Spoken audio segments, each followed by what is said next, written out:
Merci de votre fidélité à FIM FM. Bonsoir et bienvenue dans Talk Politique, votre émission de débat politique par excellence. Ici, nous recevons des acteurs politiques, toutes mouvances confondues, et nous donnons également la parole aux citoyens sur les préoccupations du moment avec moi dans cette émission. Mbani Sidibé, bonsoir Mbani. Bonsoir Aliou, bonsoir à tous les auditeurs. Bonsoir à vous, Cabinet Fofana. Bonsoir Aliou, bonsoir à tous. Du côté de la technique, Mamadou Touré et Ibrahim Ansila, ils sont chargés de nous conduire tout au long de cette émission. Une fois encore, bienvenue dans Talk Politique. À la une politique, le monde célèbre ce 10 décembre la journée internationale des droits de l'homme en Guinée.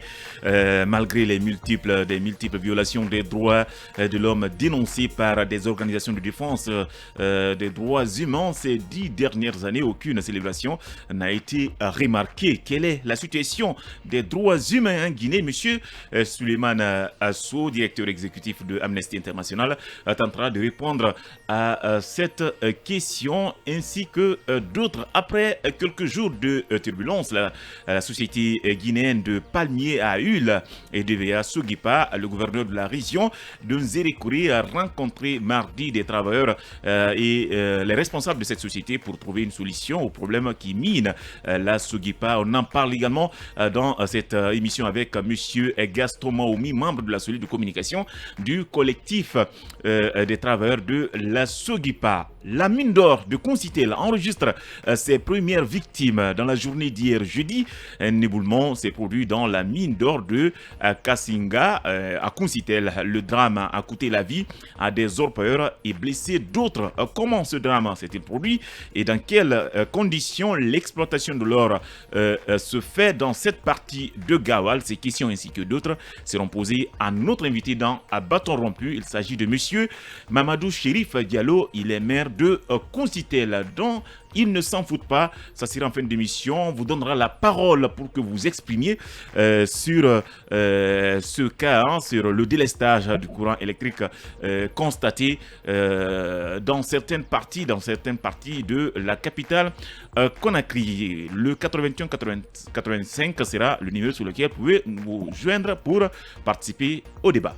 La une politique avant de partir avec notre premier invité, je parle bien de monsieur Maoumi. On va rapidement survoler cette autre actualité. Nous apprenons que la Guinée produit plus qu'il ne consomme d'électricité. C'est cette remarque faite par le président Mamadi Doumbouya hier au Conseil des ministres. Il y a un surinvestissement massif dans l'énergie solaire alors que la Guinée dispose de plus de 1100 mégawatts d'électricité, dont 700 de sources hydroélectriques. Il instruit ainsi le ministre de veiller à l'amélioration des services aux consommateurs tout en recommandant une amélioration de l'éclairage public. Aujourd'hui, la question, les citoyens s'interrogent sur le délestage du courant électrique. Quelle est la raison de ce délestage? En tout cas, je ne sais pas, cabinet, si vous avez de l'électricité chez vous ou bien si vous avez eu à faire face à un manque de courant à un moment donné ces jours-ci. Non, je pense que la desserte en électricité, c'est plus ou moins résolu d'une certaine façon depuis quelques temps. C'est vrai que les délestages, vous en avez souvent, mais voilà, je pense qu'il y a un investissement qui a été fait sous Alpha Condé et qui doit être normalement promu pour qu'il y ait encore davantage de possibilités pour répondre un peu à la demande qui est de plus en plus forte. Et je pense que toutes les études sur l'électricité convergent sur le constat qu'en gros, il faut travailler à la déperdition de l'électricité. Parce que vous avez des branchements clandestins par-ci, par-là. Mais la question Mais ce que nous vivons, il faut être clair quand même, actuellement, ce que nous vivons, par rapport au courant électrique, c'est différent du temps de Alpha Condé. C'est une évidence. Aujourd'hui, il y a des quartiers qui n'ont pas de courant dans la journée, alors qu'on avait le courant 24 heures sur 24 il y a au moins 6 mois ou 5 mois. Oui, absolument. Ce constat, il est de mise, quoi. C'est que vous avez naturellement aujourd'hui des quartiers où, moi par exemple, dans mon quartier, toutes les 21 heures, j'ai pas de courant parce que tout simplement, il y a une surcharge sur le transformateur. Et notre collègue Mariam Assi, qui est responsable de la com chez EDG, je pense tous les soirs à 21h, moi je l'appelle, mais écoute, j'ai pas de courant chez moi parce que tout simplement, il y a un transformateur qui est hyper chargé. Et EDG n'a pas la possibilité de venir mettre un nouveau transformateur. Vous savez, voilà, il y a ce problème de gestion. Je crois que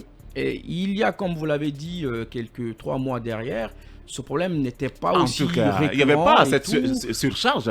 Il y a quand même... Les gens s'interrogent pourquoi. En tout cas, c'était un acquis qu'il ne faudrait vraiment pas mettre à l'eau par rapport à l'électricité. Pourtant, monsieur Eb Silla, le ministre Eb Silla, on nous a dit qu'il vient de ce domaine. De ce monde. Les gens, en tout cas, s'interrogent. Je crois d'ailleurs qu'il a dit qu'il donnera le courant en 2 ans. En 2 ans, je crois. Toute la Guinée. Franchement, on s'interroge. En espérant qu'ils resteront 2 ans, ou qu'il restera 2 ans à la tête de ce ministère. En espérant. Voilà, Mbani Sidibé, est-ce que vous avez le courant chez vous? Bon, écoutez, je pense aujourd'hui que la gestion du courant, il faut rappeler, c'est le prolongement depuis le régime Condé. N'oubliez pas qu'on a investi des milliards de dollars pour que nous ayons le courant. Je me dis qu'il n'y a pas un problème de courant, c'est un problème de gestion. Parce que pourquoi Fofana est revenu tout à l'heure sur problème de gestion, c'est maintenant on constate un problème de gestion. Non, attention, j'ai dit c'est un prolongement. Ce problème de gestion, c'est depuis au temps de Alpha. Vous savez, non seulement il y a le problème de gestion, mais il y a un manque de communication. Quand vous rentrez dans les quartiers, quand je prends par exemple mon quartier, Simambossia, effectivement, il y a aujourd'hui des surcharges sur certains transformateurs. Donc le problème de gestion, donc ça fait aujourd'hui que même quand vous appelez par exemple parfois les DG pour régler des petites pannes, donc parfois ils n'ont pas le temps et ça laisse le terrain libre aux petits techniciens dans le quartier et qui viennent mélanger tout. Ça fait aujourd'hui que il y a un véritable problème. Donc un véritable problème. On avait quand même nourri l'espoir avec l'arrivée de Abbé Silla. Vous savez que Abbé, depuis au temps de Alpha, il en voulait au président Condé de n'avoir pas été ministre de l'énergie. Il a réclamé à cri et à corps parce qu'il réclamait sa compétence dans ce domaine. Mais on ne peut pas comprendre que depuis qu'il est là, il n'y a pas d'action concrète visible permettant vraiment d'avoir une visibilité sur la gestion de l'EDG aujourd'hui. Et n'oubliez pas qu'il a été partenaire de l'EDG parce qu'il a au temps de Alpha eu des contrats, des marchés et ça a même causé des problèmes pour dire qu'il ne peut pas être à la tête de l'EDG en même temps partenaire de l'EDG. Donc ça veut dire aujourd'hui... C'est qu'on ne comprend pas. Moi, on nous apprend que aujourd'hui le pays produit plus qu'il ne consomme d'électricité. On se demande où va alors le reste. Non, je ne pense pas. Il faut fortement mettre l'accent sur la gestion parce que la gestion pose problème. Et vous avez aujourd'hui dans plusieurs quartiers, il n'y a pas de compteur. Il n'y a pas de compteur et EDG, on ne sait même pas sur quel mécanisme EDG se fonde par exemple pour faire des facturations. Et ça cause parfois... Actuellement, les plaintes ne tarissent pas par rapport à la facturation. Et au-delà de cette plainte, et au-delà de cette plainte, et ça crée la psychose. Et l'autre conséquence, c'est quoi? Ça provoque de la réticence chez les citoyens aujourd'hui qui parfois refusent de payer l'électricité parce qu'ils disent qu'ils ne comprennent pas qu'on mette des sommes forfaitaires parfois que vous vous retrouvez jusqu'à à des millions. À des millions. Vous vous demandez comment est-ce que j'ai pu consommer tout cela. Donc ça crée assez de problèmes et on ne paye pas l'électricité en Guinée. Donc tous ces facteurs. Et pour terminer, l'électricité c'est beaucoup d'argent, ça a des coûts de milliards. Donc s'il n'y a pas une gestion saine, on va continuer à évoluer clopin. Voilà. Avant d'aller avec monsieur Gaston, je vais rapidement donner la parole à Fofana pour conclure rapidement ce sujet. Ça se comprend, la dissymétrie entre l'offre et la consommation de l'électricité. Ça veut en fait dire qu'il y a des ressources qui existent, bien sûr. Les centrales thermiques, les barrages hydroélectriques qui donnent du courant, donc une offre importante, mais celle-ci n'est pas consommée. C'est pas parce que dans les ménages les courants n'arrivent pas, c'est parce qu'en vérité, il y a une déperdition de l'énergie à partir des sources d'énergie. Donc les barrages hydroélectriques et tout. Donc c'est pourquoi la question de la gestion est importante. Et je disais tantôt que plusieurs études prouvent que si les installations sont revues, et donc le système de transport qui mène donc au ménage est bien géré, il y a bien il y a bien de l'énergie, il y a bien de l'électricité, mais malheureusement la gestion fait défaut. Encore que ce discours-là, il faudra, quand on le dit ainsi, on ne peut pas le comprendre. Le consommateur final ne peut pas le comprendre, et c'est important que EDG explique cela. Et puis qu'elle trouve les solutions pour que cette offre-là qui abonde, qu'elle arrive. L'offre est là, mais malheureusement, nous, on n'a pas de courant dans nos quartiers. Il y a aussi un autre problème, c'est que c'est difficile à comprendre que l'on dise que l'offre du courant est importante, alors que même quand vous avez le courant à la maison, c'est de très mauvaise qualité. Moi, je connais plein de gens qui écrivent sur les chats de nos émissions en ligne ici, qui disent on n'a pas de courant de qualité. Donc, vous avez des climatiseurs, vous payez, mais votre climatiseur ne tourne pas fonctionner parce que vous n'avez pas de 220 volts. Voilà, fidèles auditeurs, j'espère que EDG nous écoute, pourquoi pas Abessila lui-même. Je pense qu'ils vont trouver une solution à ce problème. En tout cas, je répète, le courant électrique, c'est un acquis qu'il ne faut pas fouler au sol. Quand même, on va changer à présent de sujet et nous transporter à Nzérékouré. Je le disais tantôt, après quelques jours de turbulence, la société guinéenne de palmiers à huile et DVA Sogipa, le gouverneur de la région, a rencontré mardi les travailleurs et les responsables de cette société pour trouver une solution à ce problème qui mine cette société. On en parle donc dans cette émission. Est-ce qu'un problème a été trouvé? Monsieur Gaston Maomi, membre de la cellule de communication des travailleurs de Sogipa est au bout de fil, il va nous en dire plus. Bonsoir monsieur Maomi. Bonsoir monsieur. Bienvenue dans cette émission. C'est Gaston Mami, c'est Mami. Mami. Ah ben désolé, Gaston Mami. Bien. Voilà, alors nous parlons de cette affaire de la Sogipa. Où en sommes-nous? Vous avez eu une rencontre avec le gouverneur, parlez-nous-en. Bon, la rencontre avec le gouverneur, c'était le mardi passé, en présence du directeur général de la Sogipa. Mais cette rencontre, pour nous, c'était juste une rencontre d'écoute. Une rencontre? Juste une rencontre d'écoute. D'accord. Vous allez juste pour écouter, voilà. Donc, à l'issue de cette rencontre, il n'y a pas eu de cause et nous avons suspendu la grève. Donc, vous n'avez pas été du tout satisfait de cette rencontre parce que vous n'avez pas eu quelque chose qui peut vous... Non, le problème, c'est que cette rencontre, nous sommes allés juste écouter, parce que nous avons été convoqués par le gouverneur de la région de Nzérékouré, donc il fallait répondre à son appel. Donc nous sommes rendus là-bas juste pour l'écouter. Donc c'était pas une rencontre à l'issue de laquelle il fallait discuter ou bien négocier. Quoi que ce soit. Alors, qu'est-ce que vous avez écouté? Qu'est-ce qu'il vous a dit? Pardon? Qu'est-ce qu'il vous a dit au cours de cette rencontre? Vous dites que vous étiez pour écouter. Qu'est-ce qu'on vous a fait comprendre? Bon, d'abord, ils ont demandé dans un premier temps ils ont demandé à notre responsable, M. Goumou, de dire pourquoi ce mouvement, pourquoi est-ce que nous allons en grève. Donc, il s'est prononcé là-dessus, et finalement, il a dit que notre mouvement était légitime, et qu'il voit déjà le bien fondé de notre mouvement, parce que c'est un mouvement de revendication, pour l'amélioration des conditions de vie et des conditions de travail. Alors aujourd'hui, vous avez suspendu votre mouvement. Pourquoi vous l'avez fait alors que vous n'avez rien obtenu pour l'instant? On n'a rien obtenu, ça ne veut pas dire que... Bon, vous savez, comme je l'ai dit, avec Doma, j'ai dit que nous sommes un collectif de travail responsable et réfléchi, nous savons ce que nous voulons. Tout ce que nous voulons, c'est l'amélioration des conditions de travail, des conditions de vie des travailleurs. Donc aujourd'hui, il y a la présence d'un groupe, d'une mission de travail, d'une mission de contrôle qui séjourne ici actuellement à la Sogipa. Et cette mission de contrôle est en train de travailler pour recenser tout le travail de la Sogipa. Donc on ne pouvait pas, donc dans un premier temps, il fallait juste répondre à M. le syndicat qui avait dit que tout allait bien à la Sogipa. Donc il fallait sortir le mardi pour le démentir, pour dire que ce qu'il dit, ce n'est pas vrai. Effectivement, la Sogipa, il y a des problèmes. Donc nous sommes sortis le mardi et nous avons suspendu la grève à cause de ces recensements-là. D'accord.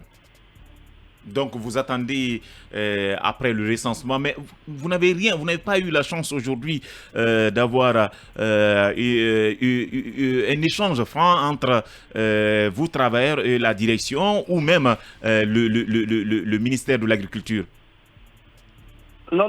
L'échange que nous avons eu avec le gouverneur en présence de monsieur le directeur général d'Asugipa, c'était comment trouver une issue favorable à cette situation. Donc, il a dit qu'il allait dépêcher une mission, qu'il allait venir rencontrer les responsables du collectif de travail de la Sogipa. Et nous attendons cette mission. Bien. Donc, pour l'instant, tout est suspendu. Est-ce que les activités ont repris ou bien vous êtes à la maison? Non. Toutes les activités ont repris à partir du mercredi. Nous sommes allés en grève. Vous savez, la part de l'école, comme je vous l'ai dit tantôt, nous l'avons fait pour répondre. C'est une antithèse parce que il y a le secrétaire général qui appartient à une section syndicale participative qui était sorti pour dire que tout allait bien ici. C'était un petit groupe de travailleurs filtrés qui manipulaient les gens. Donc c'était une réponse à sa sortie. Et après ça, comme je vous l'ai dit, nous sommes responsables. Nous savons ce que nous voulons. Nous voulons D'accord. L'autre fait, le ministre avait promis de payer votre salaire. Est-ce que cela est déjà fait ou bien jusqu'à présent? Non. Jusqu'à présent, nous sommes à l'attente du salaire parce qu'il faut d'abord le passage de cette mission-là. Vous savez, il y a trop de problèmes ici. Il y a trop de problèmes. Donc, le contrôle continue. Je pense que donc, quand vous parlez de contrôle, ça veut dire qu'il y a des personnes qui travaillent à la Sogipa qui ne devraient pas y être? Bon, là, je ne peux pas me prononcer là-dessus parce que nous avons appris qu'il y a des cas comme ça, mais nous voulons avoir, parce que nous avons quelques listes de personnes licenciées qui sont venues se faire recenser. Mais pour le moment, on ne peut pas se prononcer là-dessus. D'accord. Cette liste-là, on va vérifier avant de se prononcer là-dessus. Bien. Voilà, merci beaucoup. Je ne sais pas si vous avez des questions à poser à M. Mami. Voilà, merci infiniment à vous, M. Gaston Mami. Merci. C'était le responsable de la cellule de communication du collectif des travailleurs de la Sogipa. En tout cas, le calme est pour l'instant revenu à la Sogipa cabinet. On nous faisait croire que bien le problème c'était simplement la direction, mais en écoutant M. Mami, donc nous comprenons que au-delà de la direction, mais il y a également des travailleurs, il y a également des personnes qui sont là, qui travaillent peut-être de façon illégale ou qui percevaient le salaire sans que cela ne soit quand même permis, parce que nous apprenons qu'il y a une mission de contrôle, il y a un recensement qui doit être fait.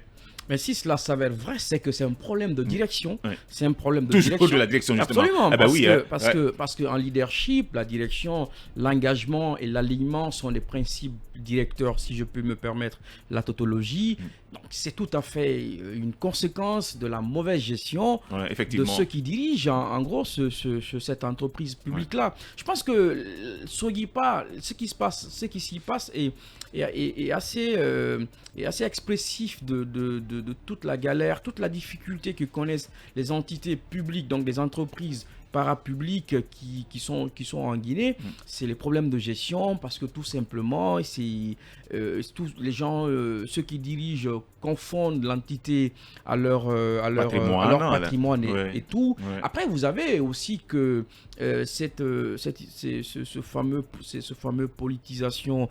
concept de politisation des entités est aussi quelque chose qui influe sur les entreprises publiques. Donc, un directeur, par exemple, qui est là pendant tout le temps, qui peut recruter comme il veut, ses proches et tout. Voilà. C'est difficile. Difficile. Donc, naturellement, vous allez voir que ceux qui y travaillent se plaindront de népotisme, et je crois que c'est essentiellement ce dont il est question au sein de la Sogipa. Voilà, Mbani, on apprend jusqu'à présent que les travailleurs n'ont pas encore été payés. Comment comprenez-vous cela?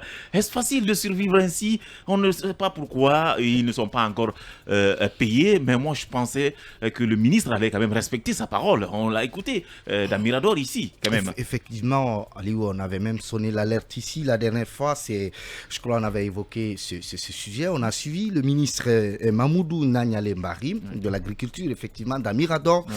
Il a annoncé l'arrivée de cette mission. Il a relevé un certain nombre de problèmes aujourd'hui auxquels cette société est minée. Entre autres, il a même dit qu'il y a des travailleurs fictifs. Et n'oubliez pas aujourd'hui que la Sogipa est à près de 2000 travailleurs, donc 2000 travailleurs. Il faut décanter, donc est-ce que ce n'est pas sécuritaire aujourd'hui ce salaire? Ce malaise de la Sogipa, n'oubliez pas, a commencé depuis 2013.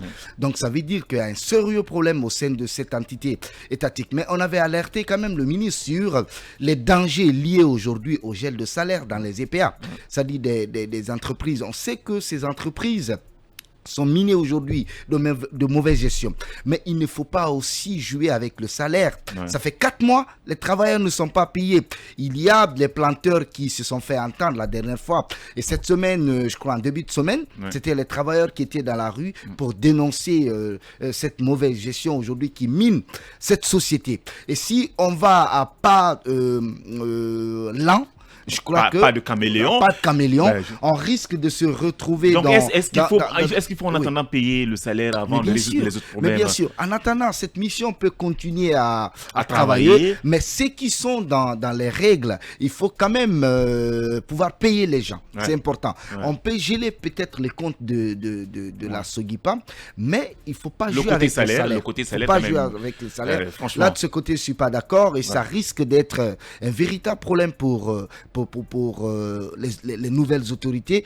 Si on va continuer à dire il faut fouiller, mais il le faut aussi. Oui, je suis d'accord. Il le faut quand même. On peut questionner. Vous l'avez dit, il y a des fictifs un peu partout. Non, on peut questionner la gestion. Là, je suis d'accord. Mais il ne faut pas jouer avec le salaire des travailleurs. Voilà, c'est tout ce qu'on pouvait dire sur ce sujet également. Nous allons observer une pause et on revient juste après pour continuer le débat et cette fois-ci parler de la célébration de la Journée internationale des droits de l'homme. Retour dans ce studio, fidèles auditeurs, merci de votre fidélité. Nous poursuivons Talk Politique, cette fois-ci avec notre deuxième invité. Il s'agit de monsieur Souleymane Sow. Il est directeur exécutif de Amnesty International Guinée. Avec lui, nous allons aborder la Journée internationale des droits de l'homme célébrée ce 10 décembre. Avant de continuer avec notre invité, nous allons d'abord lire vos réactions sur la page Facebook de Film Guinée.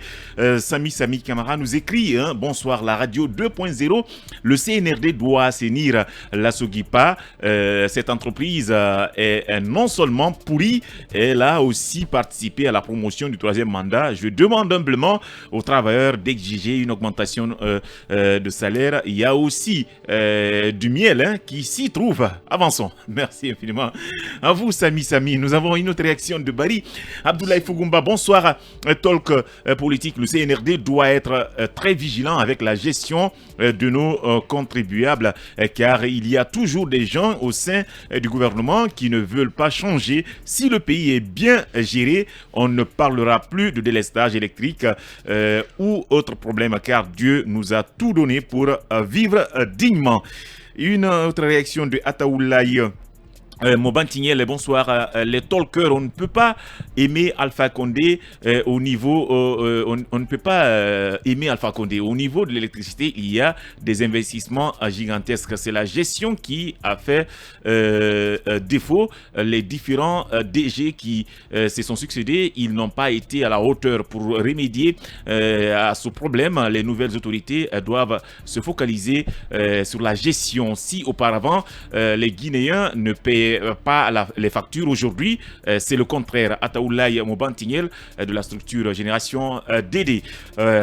Bolokada Tourama nous écrit également bonsoir à Talk Politique. Nous remercions le Tout-Puissant Allah pour la paix et la prospérité qu'il a accordée à notre peuple souverain de Guinée. Le colonel ne doit pas nous faire ça. Le président Alpha Condé avait complètement réglé ce problème. Mais pourquoi cette coupure intempestive?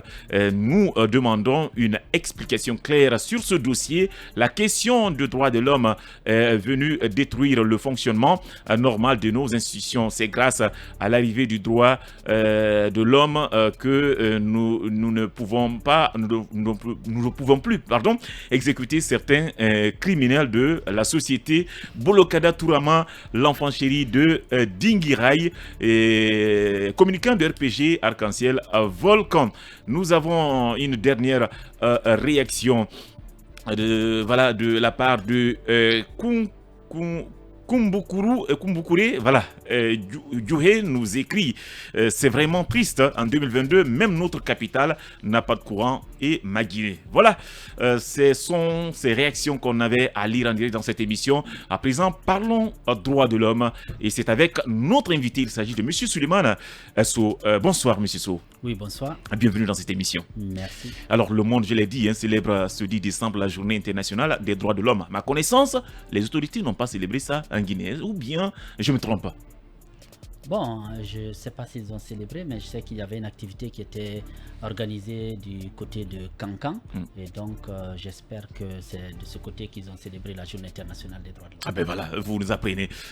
Alors, parlons à présent droits de l'homme dans ce pays depuis une décennie maintenant. Des organisations de défense des droits humains dénoncent la violation répétée des droits humains en Guinée. Aujourd'hui, quel tableau on peut dresser? Quel bilan si on peut aujourd'hui parler de la question des droits de l'homme en Guinée? Bon, dresser un tableau des droits humains, c'est pas évident, c'est pas facile comme ça. Parce que nous, défenseurs des droits humains, nous ne faisons pas un classement. Non, c'est pas comme un RSF qui sort un classement des pays où on respecte plus la liberté d'expression ou pas. Voilà, mais la Guinée, malheureusement, nous avons un problème endémique qui est l'impunité, qui ne date pas d'aujourd'hui. Ça fait maintenant des décennies que cette culture d'impunité perdure dans le pays. Le massacre du 28 septembre est toujours là. Jusqu'à présent, pas de justice. Il y a eu beaucoup de morts lors des différentes manifestations. Il n'y a pas d'enquête sérieuse. Les coupables n'ont jamais été poursuivis et jugés. Il y a de nombreux blessés. Il y a eu beaucoup d'arrestations arbitraires, de détentions arbitraires. Donc, si on veut peindre noir, voilà quelques éléments, sans compter aujourd'hui, on n'en parlerait pas assez, les cas de violence sexuelle qu'il y a, les cas de viol en cascade que nous enregistrons dans le pays. Mais si nous voulons voir le verre à moitié plein, on pourrait dire qu'il y a eu ces dernières années quand même la réforme du secteur de justice, notamment la révision du code pénal, le code civil, où il y a quand même des avancées. Notamment, j'entendais tout à l'heure un de vos internautes qui parlait de la question de la peine de mort. La peine de mort qui est abolie chez nous. Exactement. Nous sommes très contents que la peine de mort soit abolie en Guinée. Mais apparemment, lui n'est pas du tout d'accord. C'est son droit. Oui, c'est son droit. Oui, évidemment. Mais je vais juste lui rappeler que si on a tous ces problèmes, c'est plutôt parce que les droits humains ne sont pas respectés dans notre pays. Si les droits humains étaient respectés, c'est pas parce que quelqu'un a détourné qu'on va dire c'est parce qu'on respecte les droits humains. Il suffit que la loi soit appliquée, la personne n'allait pas détourner des fonds. Donc il faut qu'on arrête de mélanger les choses. Donc il y a des avancées quelque part, notamment dans la réforme du secteur de justice. Même si on a la répression, l'usage excessif de la force par les forces de défense et de sécurité, il y a quand même eu beaucoup de formation auprès de ces forces de défense et de sécurité. C'est l'application, malheureusement, qu'il faut être faux. Alors justement, au-delà des réformes dont vous parliez tout à l'heure, on se limite juste au niveau des textes, des discours. Alors aujourd'hui, est-ce qu'il faut se réjouir ou il faut s'inquiéter de la situation des droits de l'homme en Guinée, vu le tableau sombre que vous venez de présenter? Mais écoutez, vous savez, on ne va pas dire qu'on va s'inquiéter parce que nous faisons un travail de plaidoyer, un travail de lobbying de tous les jours. Et le gouvernement, que ce soit le gouvernement actuel ou l'ancien gouvernement, même si on avait des difficultés, l'État, le gouvernement restent quand même des partenaires. Nous considérons que oui, le fait qu'il y ait ces textes de loi, c'est une avancée. Parce que sans ces textes, nous ne pouvons pas évoluer. Imaginez le fait, par exemple, que pendant des années, il n'y avait pas de délivrance des agréments pour ces associations, pour ces ONG. Ça veut dire que ces ONG ne pouvaient pas œuvrer correctement pour faire un travail. Donc, qu'il y ait les textes, c'est une chose. L'applicabilité en est une autre. C'est vrai que malheureusement en Guinée, l'applicabilité fait défaut à plusieurs endroits, mais ça ne veut pas dire qu'il n'y a pas d'avancée. Quand la Guinée est passée en janvier 2020 devant le Comité des droits de l'homme à l'examen périodique universel, la Guinée quand même a reçu, il y a eu 213 recommandations qui avaient été attribuées à la Guinée, et la Guinée quand même a accepté 203 recommandations sur 213. Donc ça veut dire que le gouvernement guinéen est quand même ouvert au dialogue. Bien. Oui, mais attention, il y a une question, parce que, M. Sio, il y a quelques mois, quand même, la relation avant le coup d'État, Amnesty International et l'ancien régime déchu, les relations n'étaient pas au beau fixe, surtout vos rapports étaient souvent contestés.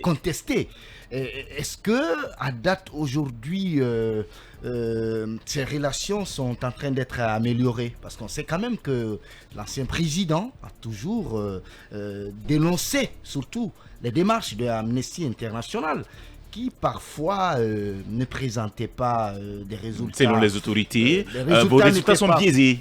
Étaient biaisés le plus souvent. Oui, effectivement. Bon, ça, c'est pas que propre à la Guinée.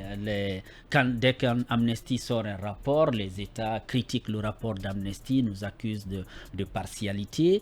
Voilà, mais ça ne veut pas dire que le dialogue était complètement coupé. C'est vrai qu'on a connu des périodes très, très tendues où le dialogue était très difficile, très compliqué.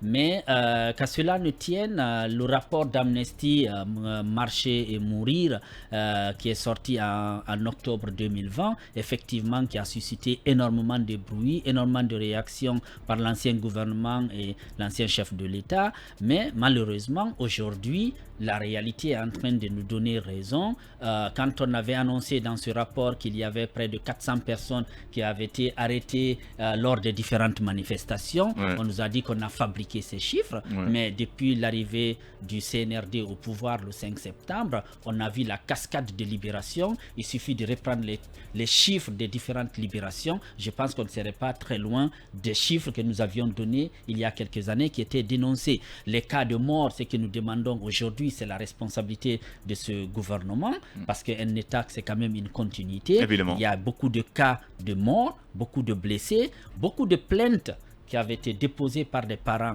des victimes qui sont sans suite, et donc nous interpellons les nouvelles autorités pour que justice soit rendue. Alors, qu'est-ce que vous faites sur le terrain aujourd'hui, hein? Qu'est-ce que vous faites pour faire en sorte que le droit de l'homme soit respecté dans le monde de façon, parce que on parle d'Amnesty International quand même, et de façon en Guinée de façon particulière?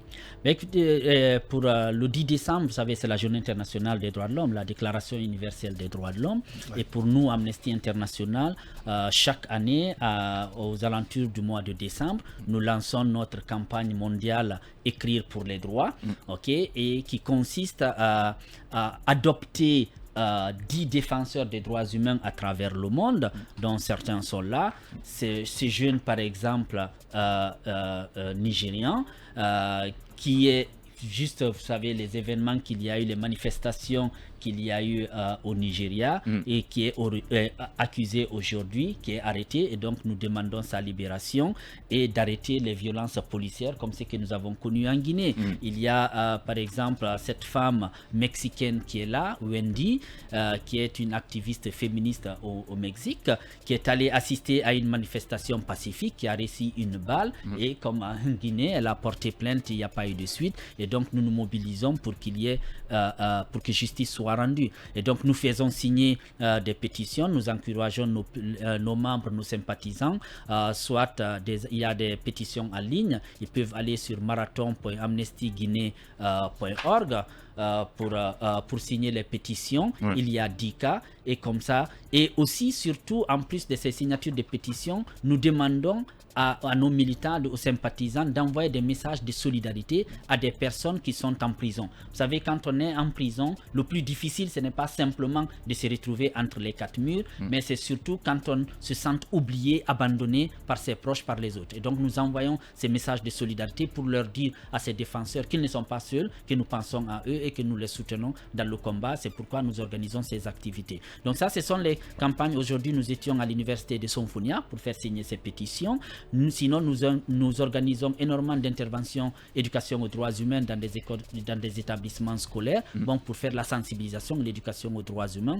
Et d'ailleurs, le 18 décembre prochain, nous allons organiser un match de gala entre les femmes défenseurs des droits humains contre une équipe de femmes journalistes pour parler des violences faites aux femmes. Alors, Monsieur Sow, est-ce que dans vos différents rapports, vous prenez en compte, par exemple, les victimes du côté du pouvoir souvent, parce que pendant les manifestations, par exemple, il y a aussi des forces de l'ordre qui sont prises à partie, d'autres même qui sont tuées. Est-ce que vous prenez souvent ces cas en compte? Oui, il suffit de reprendre le rapport Marcher et mourir, parce que c'est le dernier rapport sur la Guinée. En le lisant, vous allez trouver qu'il y a des cas de violence qui sont illustrés dedans, venant des manifestants contre les forces de défense et de sécurité. Le cas dont on nous a accusé de parti pris, dont on n'a pas parlé, c'est un événement qui a eu après la publication du rapport, l'attaque du train a eu lieu au mois de mi-octobre après les élections, alors que notre rapport est sorti le 1er octobre. Donc ça, c'est un point. L'autre point, c'est que pour Amnesty, moi je ne suis pas chercheur Amnesty, mais quand il y a une mission de recherche sur la Guinée, il y a un croisement d'informations, une vérification d'informations, donc forcément qui prend du temps. Le communiqué de presse qui est sorti le lendemain de l'attaque du train ne pouvait pas prendre en considération. Mais quand on a sorti le rapport annuel d'Amnesty sur la Guinée, ces éléments évidemment étaient dans notre rapport. Bien. Aujourd'hui, est-ce que les militaires, prenons les militaires qui sont tués lors du putsch du 5 septembre, est-ce que vous avez des informations sur ces cas également, parce que c'est des citoyens guinéens, il faut le rappeler. Est-ce que vous avez des infos sur les militaires-là, et est-ce que le fait que ceux-ci soient tués de cette façon, sans qu'on en parle, qu'est-ce que cela constitue, est-ce que cela ne constitue pas un problème par rapport à vous, les défenseurs des droits de l'homme? Non, à chaque fois qu'il y a des cas d'homicide, c'est une violation grave des droits humains, quelle que soit la personne qui perd sa vie. Pour le moment, Amnesty n'a pas encore communiqué sur ce sujet, l'attaque le coup d'État du 5 septembre, parce qu'il y a cette mission de recherche qui est en cours. Une fois que nous aurons tous les éléments, Amnesty sortira un rapport sur ce sujet. Le rapport actuellement en cours d'élaboration, c'est surtout sur les violences sexuelles, notamment sur le viol. Il y a eu une mission de recherche tout récemment là en novembre, et donc évidemment ils ont pu s'entretenir avec des parents des victimes du 5 septembre et autres, et quand il y aura un rapport, évidemment il y aura des éléments là-dessus. Alors, cabinet, votre regard sur les droits humains en Guinée de façon générale, vous avez écouté un des internautes. Pour lui, il estime que le droit de l'homme a été importé en Guinée et que cela ne devrait pas être ainsi. Est-ce que vous partagez son avis, ou comment vous trouvez en tout cas les violations des droits humains en Guinée? Vous savez, il y a une sorte de distanciation entre ces préceptes de violation des droits humains, de protection des droits humains et les coutumes. Chez nous, on a comme l'impression que quand vous entendez qu'un État peut être trimballé en justice, les gens perçoivent cela mal. Et les questions des droits humains, c'est pas seulement ceux qui tombent sous les balles, par exemple, des forces de défense et sécurité, mais c'est aussi ceux qui peuvent être sujets à des violences de manifestants et autres. Après, les États, tous les gouvernements du monde, même ceux les plus reconnus comme démocrates et tout, ne sont pas friands des rapports d'Amnesty, de RSF ou d'autres. Aux États-Unis, par exemple, vous voyez, Amnesty n'est pas du tout tendre avec le gouvernement américain. On a vu avec Floyd ce qui s'est passé. Le rapport n'était pas du tout tendre. Après, moi, je pense que la question des droits humains, c'est un idéal. C'est un travail de tous les jours et c'est processuel.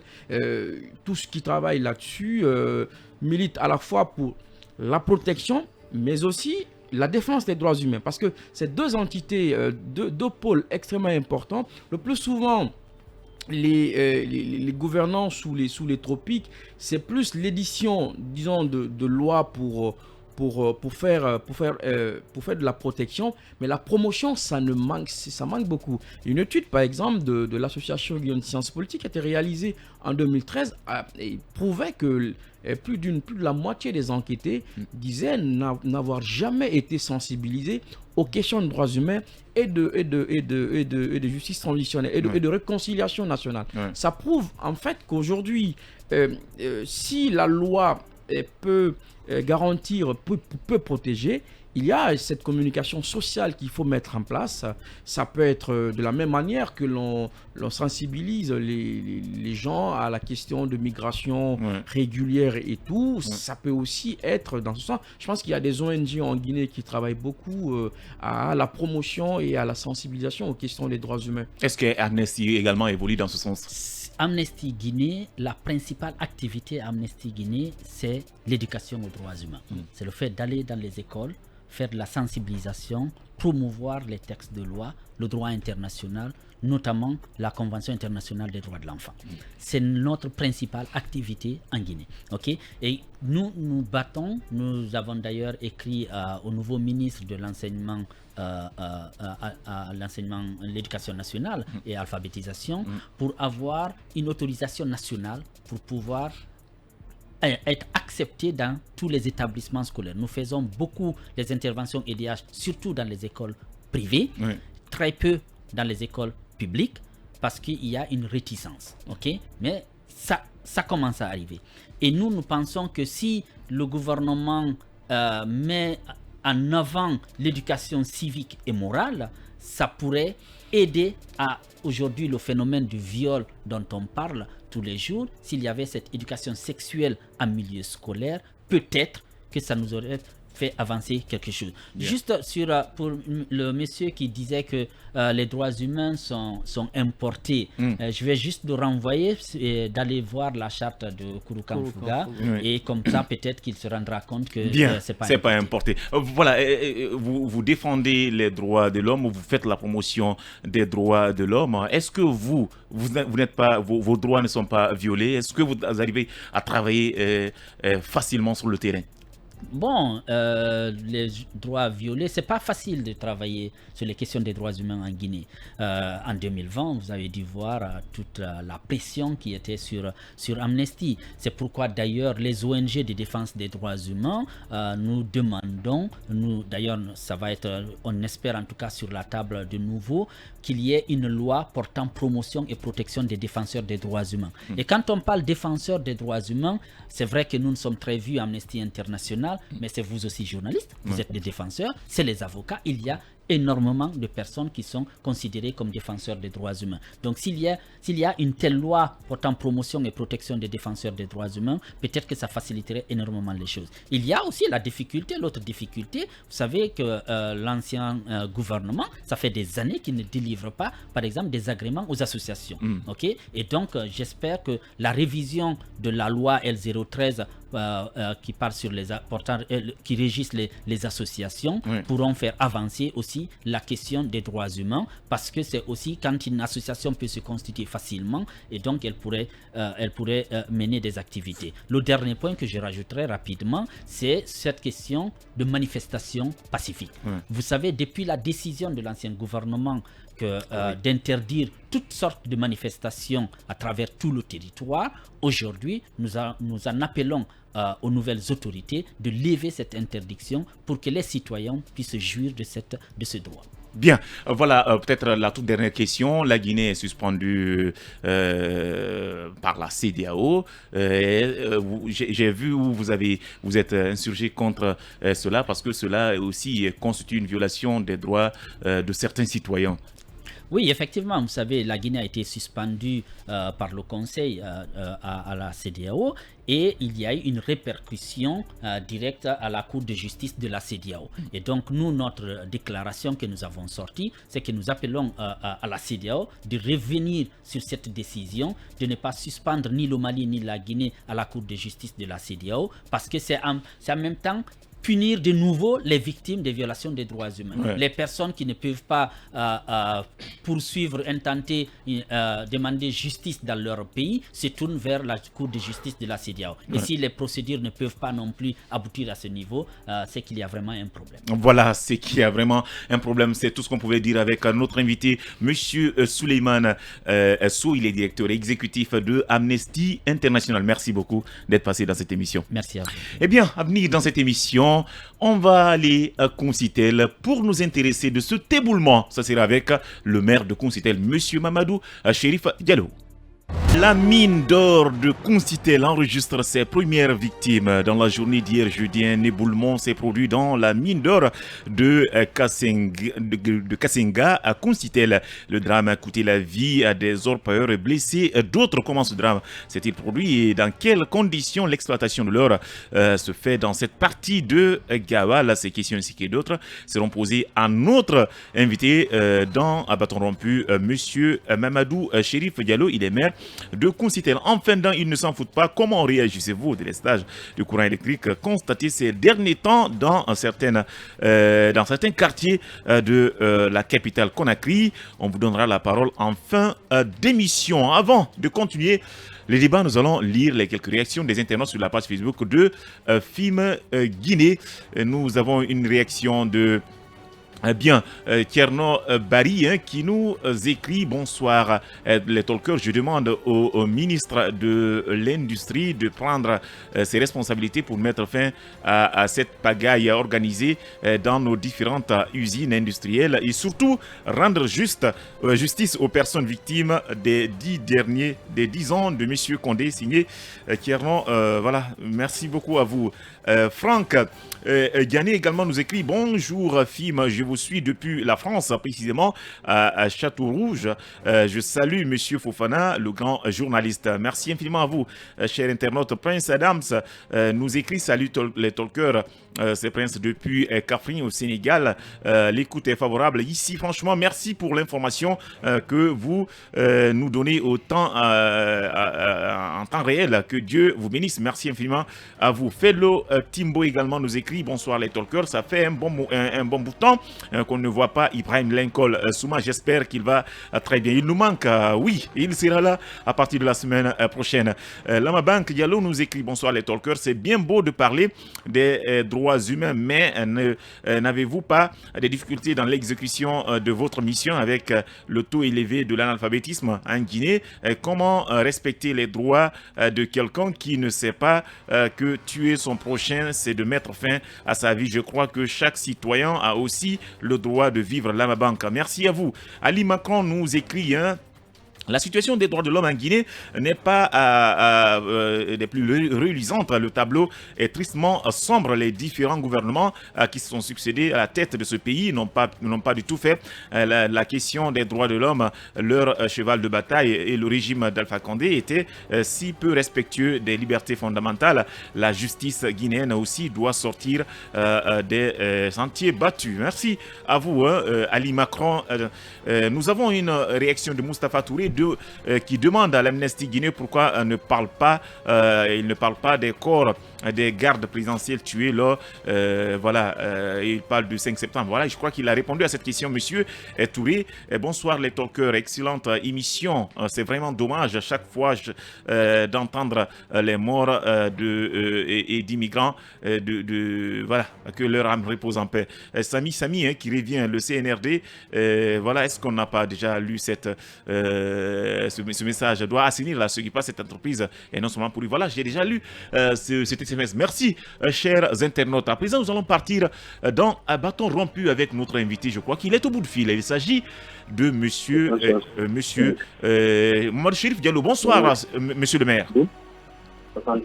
Allô, bonsoir. Oui, bonsoir. Bienvenue dans cette émission. Alors, nous parlons de cet éboulement qui a eu lieu à Concitel. Parlez-nous-en. Comment cela s'est déroulé et quel est le nombre de morts enregistrés à Kassenga, si j'ai bien prononcé le nom. Kassenga, oui, il y a eu trois morts. En tout cas, pour le moment, c'est 3 corps qui sont sortis de trous depuis hier. Comment tout ça s'est passé, s'est déroulé?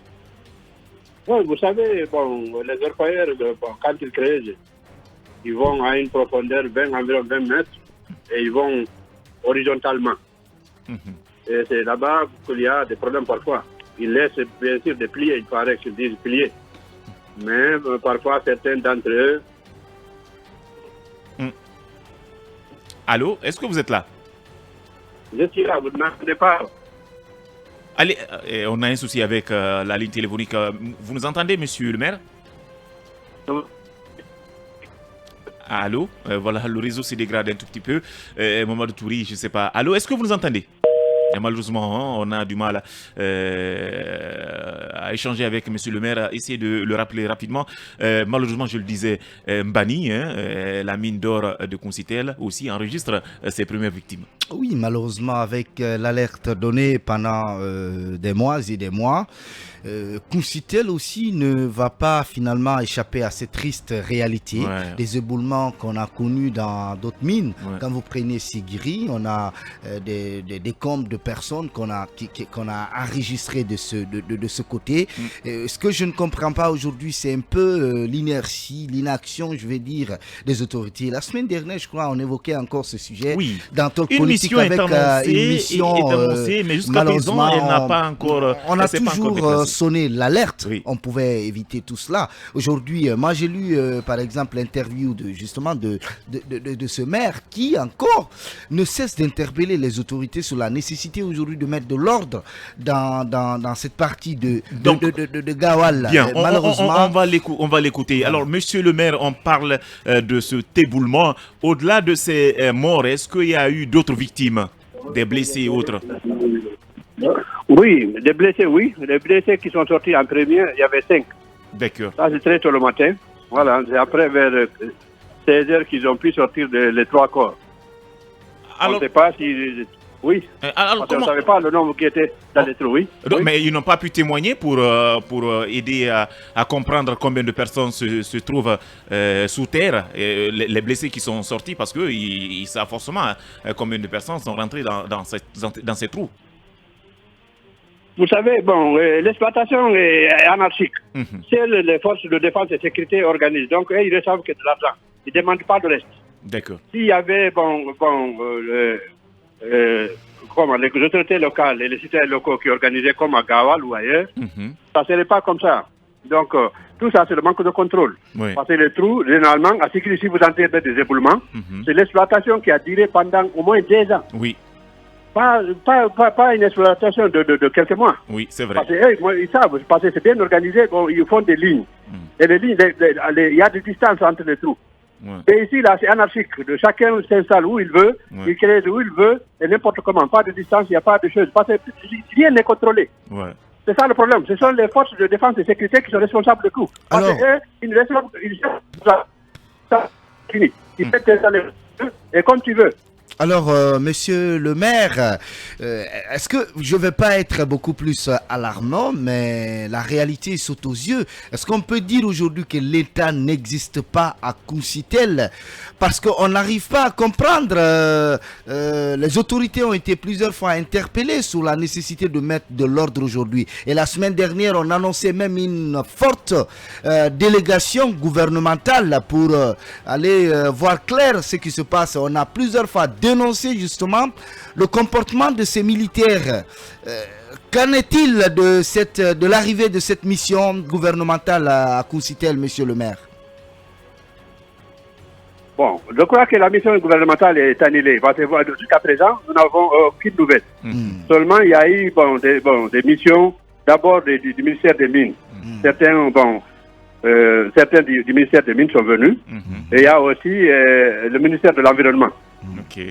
La délégation a été conduite par un directeur, un chef de cabinet de quoi? En tout cas, un directeur national de l'environnement. Donc, il y avait 8 personnes avec des gardes forestiers. Ils sont venus visiter et filmer, même envoyer des trucs. Je ne sais pas, mais en tout cas, le gouvernement, je pense qu'ils ne viendront pas.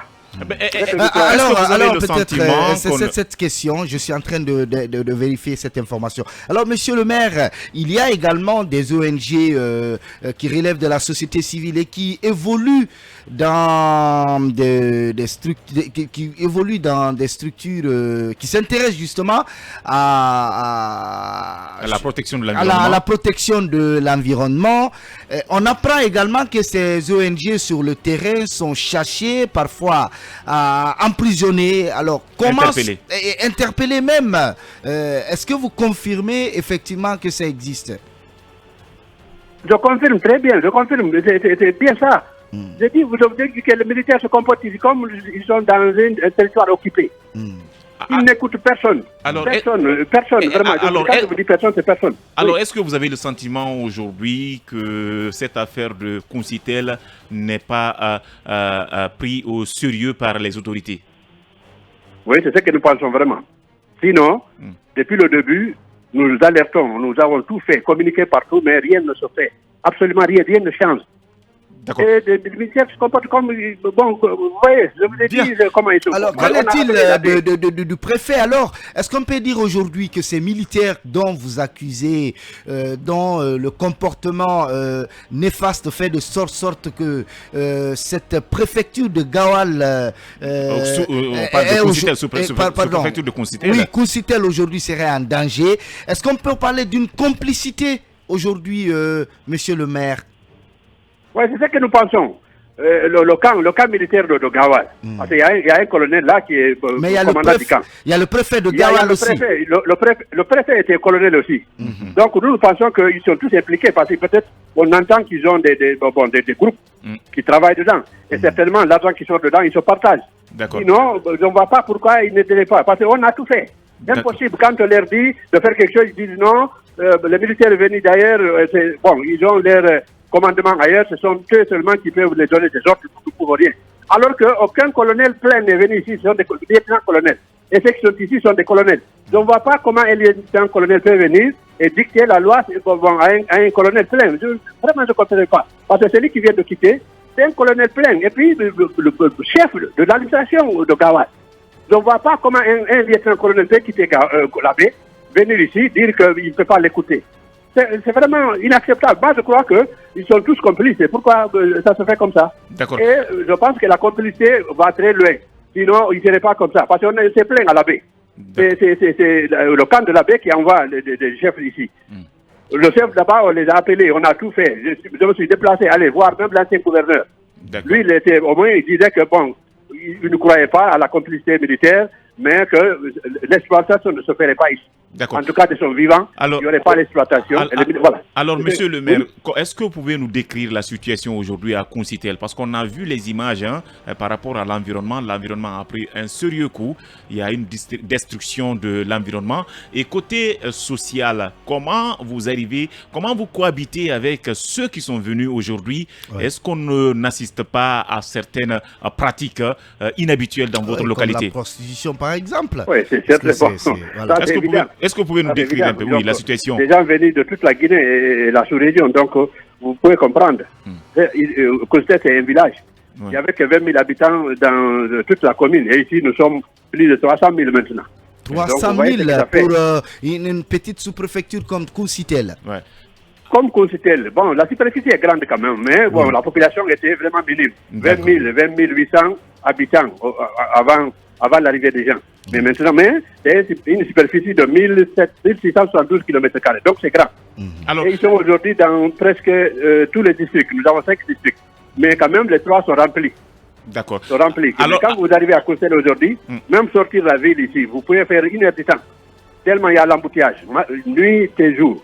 D'accord. Donc, mais ce qui fait mal, c'est quand nous recevons tout ce monde-là, et les se fait comme ça, et que la commune ne gagne absolument rien. C'est ce qui est mauvais. Comment nous pouvons nous développer si des ressources comme ça, non, c'est pas possible. Donc vous nous persévérez parce que nous avons appris qu'il y a eu des retombées, même eu un partage à Gawal Centre où même des imams qui sont à couteau tiré par rapport à un montant de 100 millions.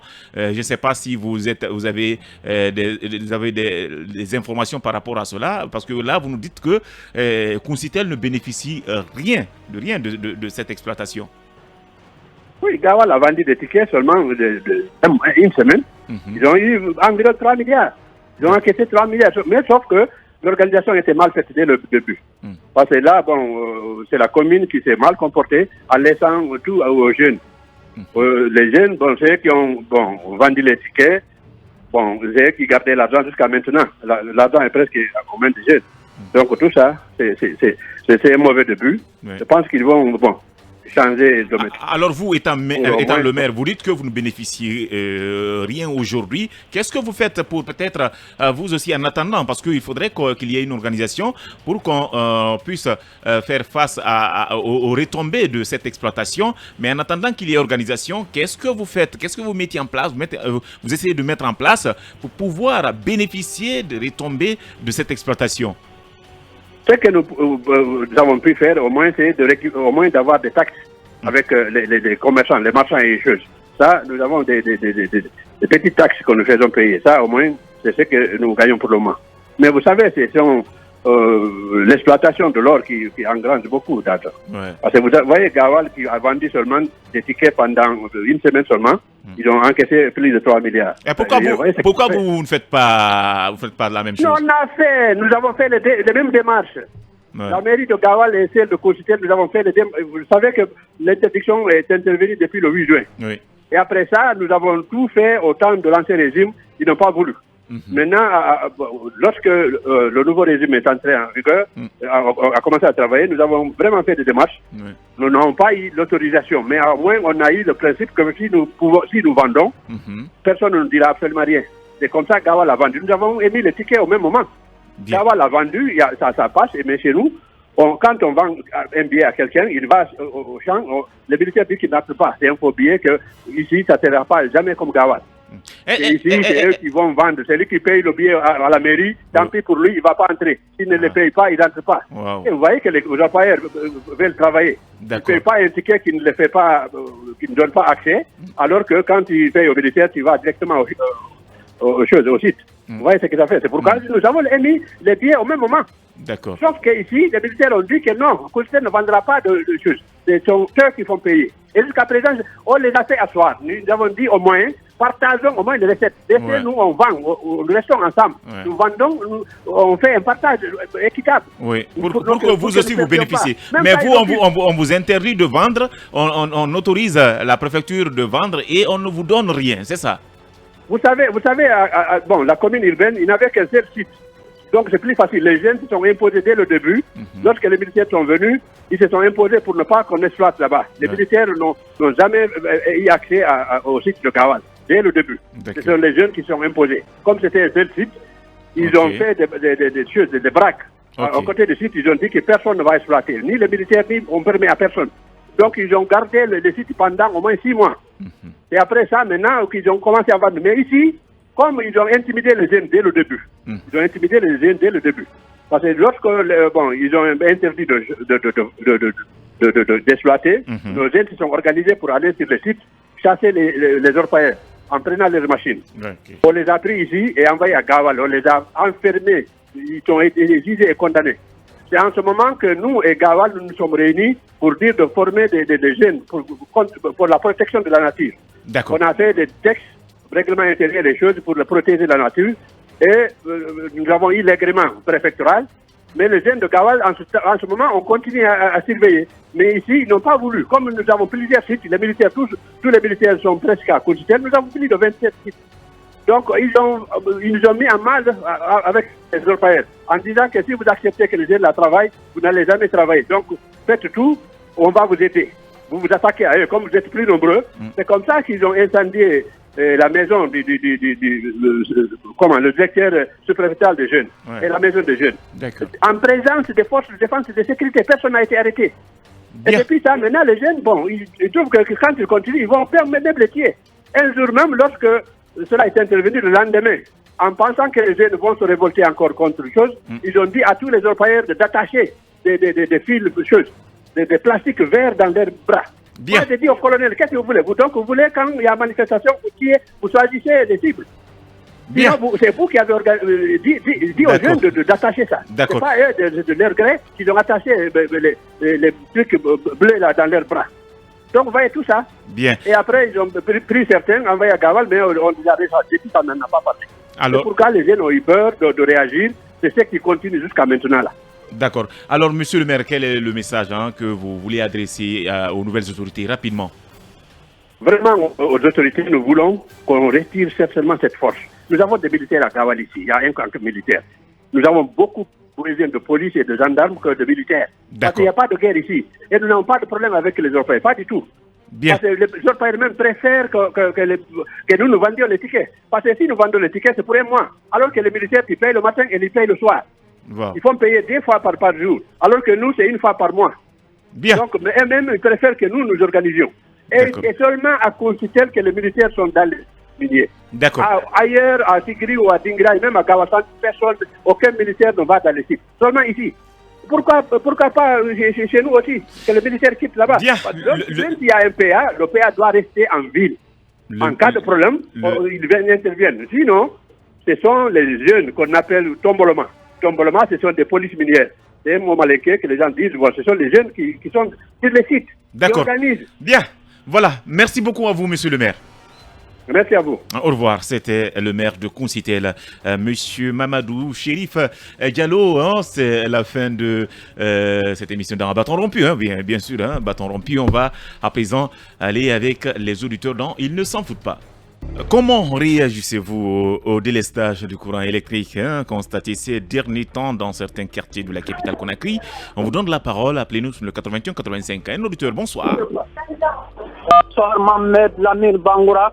Mamadou Aliou. Bonsoir, Mamadou Aliou Bangoura. Oui, bienvenue. Bonsoir à tous le travail de FIM FM. Bienvenue à vous, monsieur Diallo. Merci. Monsieur Bangoura, moi, en tant que citoyen guinéen, je vais dire simplement, à sein de EDC, il y a certains saboteurs des régimes colonel Doumbouya. D'accord. Moi, c'est pour cette raison, je vais l'interpeller, d'appeler tous les responsables de EDC à la parlement 5 pour qu'ils puissent parler avec eux. D'accord. Parce que tout l'argent qu'on a investi sur le courant, pourquoi il y a des délestages jusqu'à présent? Moi, je pense qu'il y a certains saboteurs là-bas. Merci infiniment à vous. Merci, Mamadou Djouldi Diallo. Nous allons donner la parole à un autre auditeur. Bonsoir. Eh bien, est-ce qu'on n'a pas perdu le contact avec cet auditeur? Appelez-nous sur le 81 85. Dites-nous ce que vous pensez du délestage du courant électrique constaté dans certains quartiers de Conakry. Bonsoir. Bonsoir, monsieur Bongoura. Bonsoir à tous et à toutes. Je dis bonsoir de passage au général Mohamed Kaba. Bienvenue. Merci beaucoup encore une fois. Je vous assure, le courant vient d'arriver tout juste, n'est-ce pas, à la maison. Eh bien. Depuis le matin, je vous assure. Bon, c'est encore une fois vous dire que personnellement, je n'arrive pas à comprendre parce que c'est qu'avant, n'est-ce pas, le chip d'Alpha Condé, on avait courant 24 heures sur 24. Oui. Bon, moi, je ne pense pas que ça soit un acte de sabotage. Peut-être c'est quelque chose qui ne va pas. Mais dans tous les cas, ce que je voudrais demander, n'est-ce pas, au gérant DDG, et notamment à son directeur, c'est de faire en sorte que, franchement, que le courant revienne. Parce qu'on est habitué, n'est-ce pas, à l'électricité là. On ne peut pas s'en passer, quoi. Est-ce que vous comprenez? Bien. Donc, moi, c'est cet appel-là que j'ai à les lancer. Merci et bon titre de programme. À vous également, monsieur Sidibé Abouakar, un autre éditeur. Bonsoir. Voilà, il est parti, je crois. Revenez avant la fin de cette émission. Quelques minutes seulement, on ne sait pas de la fin de cette émission 81-85. Appelez-nous et dites-nous ce que vous pensez du délestage du courant électrique. Bonsoir. Alors, bonsoir, monsieur. Comment allez-vous? Nous vous écoutons. Je vais très bien, c'est Tcherno Bari qui vous appelle depuis Koja. Bienvenue à vous, monsieur Bari, rapidement. Oh, je pense que tous ces ministres qui ont défilé le temps d'Alpha Condé pendant ces 10 ans, ils ont apporté quelque chose, mais quand même, la réalité, elle est là, elle est visible. Avec les 3 milliards de dollars par rapport à tout ce qu'on a dépensé au niveau de barrage soit petit, celle de Caleta, nous disons que nous voulons vendre le courant. Vendre le courant à qui? Déjà, nous n'avons pas le courant. J'ai signalé même dans une de vos émissions de la matinée, nous à Demoudula, de fait que le EDG est incapable de réparer un petit panne. Jusqu'à présent, il y a des foyers qui n'ont même pas le courant. Bien. Il y a plus de 10 foyers, 15 foyers que tu vas t'en rendre compte qu'il n'y a rien. Bien. J'aimerais signaler quelque chose, M. Bangoura. Rapidement. Donnez-moi le temps. Rapidement. Par rapport à ce qui se passe dans ma préfecture, ça fait plus de 2 ans. le ministère de l'Industrie est incapable de mettre fin à cette poudre qui gangrène la société de Fria. Merci infiniment à vous, monsieur Barry. Voilà, c'est avec vous que prend fin cette émission. Merci et au revoir.